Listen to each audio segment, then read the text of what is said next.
Hello everyone and welcome to Action RPG. I'm your host Aaron, and for today's video we're headed to the world of Last Epoch. Mike, one of the senior developers at 11th Hour Games, held his normal Friday Q&A live stream on Twitch, which means I get to bring you Dev Chat 21. This is going to be a little bit more of a fun stream. I've got something else planned to ensure we keep Mike honest. Now, if you've been watching my recent videos, I have been pitching my new Twitch account at the intro of every video. We are currently at 10 subs and 220 followers. Thank you everybody that is supporting me on this new platform. I'm having a lot of fun live streaming, and if you don't have Twitch, don't worry. I'm still making my one video a day here on YouTube. It's not like I am switching platforms. I'm just layering on top of it. Now we are going to be doing our first giveaway. I'm going to be giving away a free copy of Last Epoch. I'm going to be giving away my custom order, which right now only I can get, Action RPG hat, and my purple version, which is my Last Epoch hat. And if you'd like, I'm going to sign it.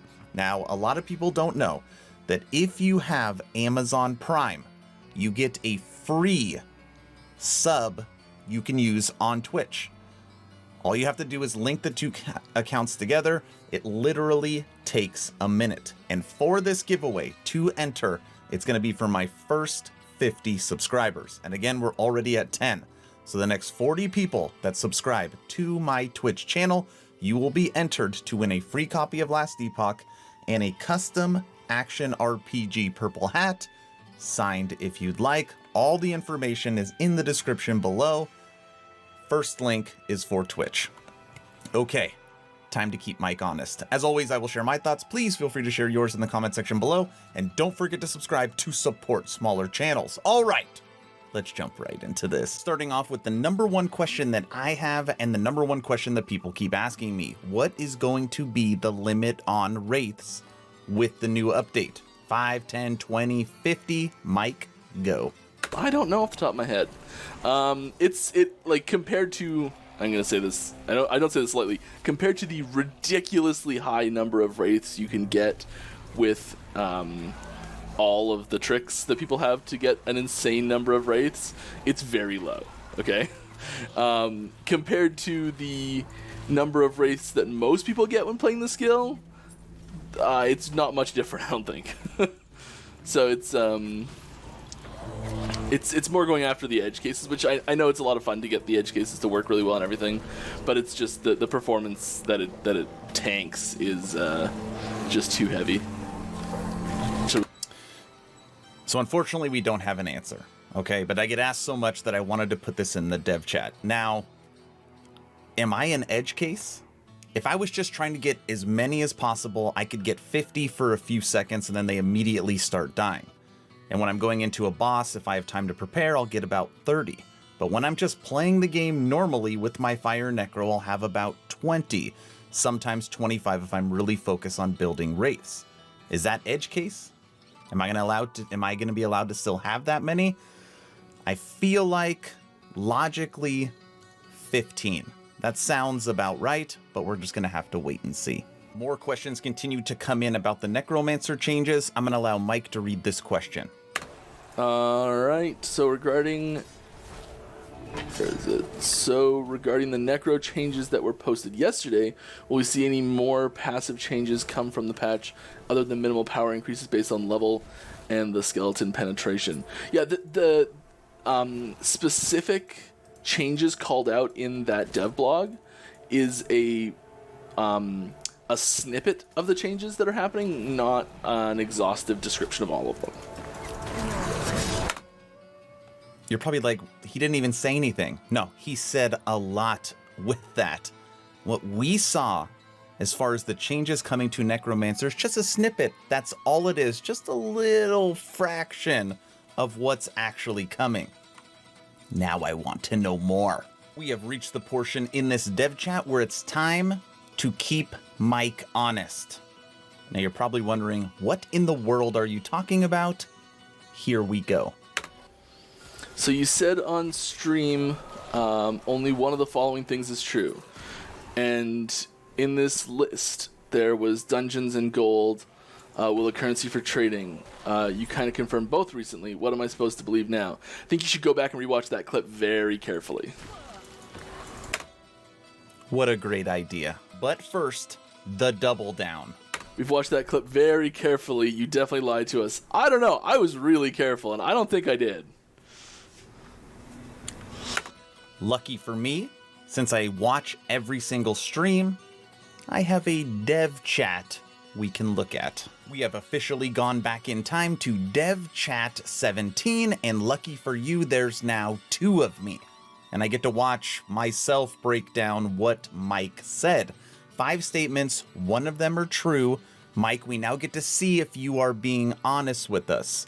Aaron, take it away. I don't remember if it was last stream or the stream previously, but somebody recommended they do 5 statements, 1 of them is true. And then just kind of let the community go at it for a week. Guess what? 11th Hour Games heard that request, and they did it. 5 statements, 1 of them is true. Here's the first one. We are implementing dungeons. We are implementing... Judd is the one that told me to say this, so he's just telling me, typing something else right now, so I'm going to pause, and I'll start over in a second. It's coming. Yeah, we're going. He stopped typing. We're implementing dungeons. We're implementing a praying mantis form for druid. Legendaries will just be higher powered unique items. We are increasing the number of blessings you can get from a monolith run.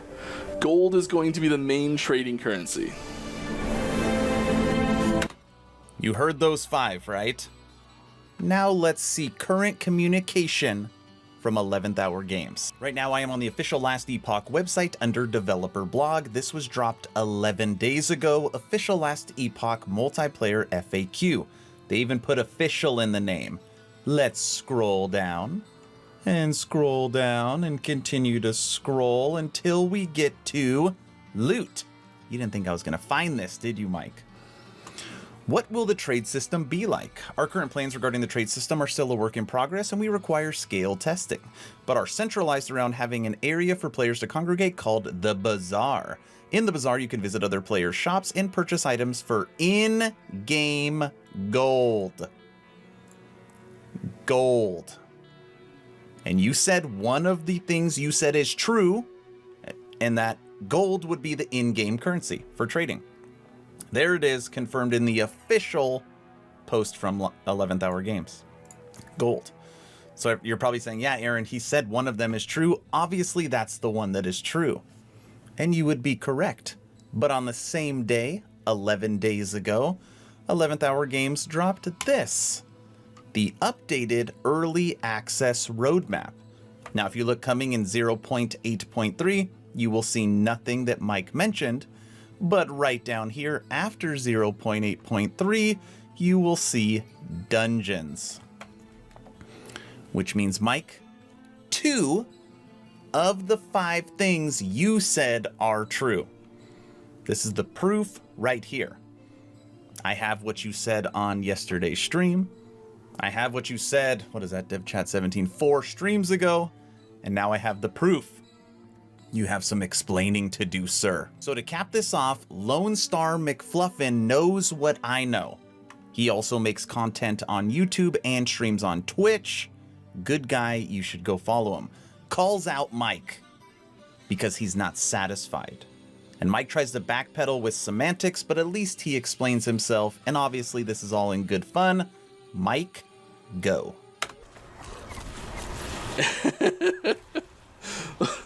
Lone Star, if you want to go through this, I am happy to go through it later. Here.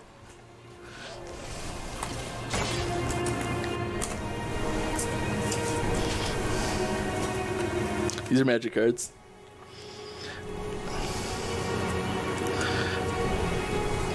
I am holding 1 swamp. That is a true statement. I am holding 1 swamp. Semantics. We don't accept that, Mike.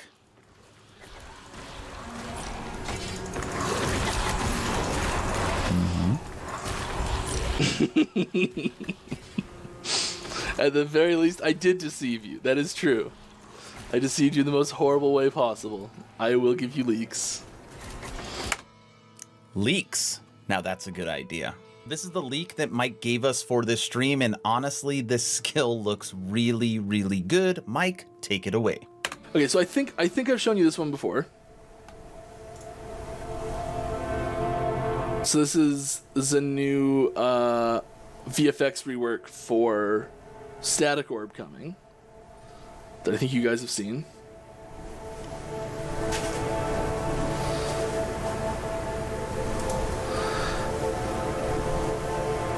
My Mage is going to be so awesome. There's also a big functional rework that happens in this as well. As you can see, it's a lot faster.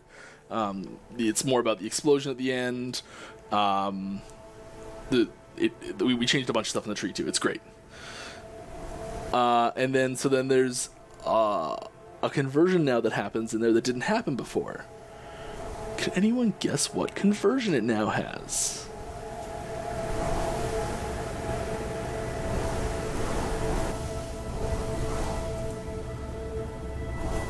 Ergo, you are absolutely right. Here's the VFX for cold conversion. I like it. Looks good. It looks pretty cool. I like it. Coming straight from our VFX lead, Sam. Nice job, Sam. Who I really want to have on the stream. All right, everyone, we have come to our final question. I'm going to allow Mike to take out this video by breaking down socketing, which will be coming to Last Epoch later on. Mike, don't take it personally, me poking fun at you during this video. Obviously, it's all in good fun. We truly appreciate these live streams and you answering questions from the community, so please continue to do it. Don't forget, my Twitch. I have a drawing going right now. First 50 subscribers get entered to win a custom order Action RPG purple hat and get a free copy of Last Epoch. And if you're thinking, I already own Last Epoch, what am I going to do with that key? You can give it to that friend that's on the fence. Obviously, multiplayer is in the works. If you haven't joined the official Action RPG Discord, please do so. We're now over 1,000 members, great conversations every day. The idea is to create a gaming community that could jump from game to game together, so you never start the server alone. Link for that Discord is in the description. I hope you all enjoyed Dev Chat 21. Mike, take it away. Socketing. Yeah, so we get the socketing question every once in a while. A standard socketing system with gems like I'm going to use the Diablo's, like, let's ignore PoE socketing system for a second because it's very different from most of them. But like a Diablo style socketing system where you are like, there's an item has like an affix slot is a socket, and or maybe it's just inherent to the item. And you can take a gem that has certain properties, or a jewel, or a rune, something that has certain properties that are affixes effectively, and sticking that into the item in a combining them to make it as an item with more affixes, right? Like, that's a standard socketing system. So is this. That is almost exactly the description of our crafting system. Because I gotta stop being so aggressive with my transplants. Because they're so similar, we kind of have to do a socketing system a little bit differently, get a little creative with it, and we've come up with a few different variants of what we want it to be like. And I think it's likely that you won't see a socketing system in Epoch at 1.0. But you will see a socketing system in Epoch at some point. That's sort of my speculation on it. Just because I think it's really good for us to like leave room for expansion of content and systems like that. So having places that we know we can expand into later, I think is really useful. And I think that would be a good place to have that.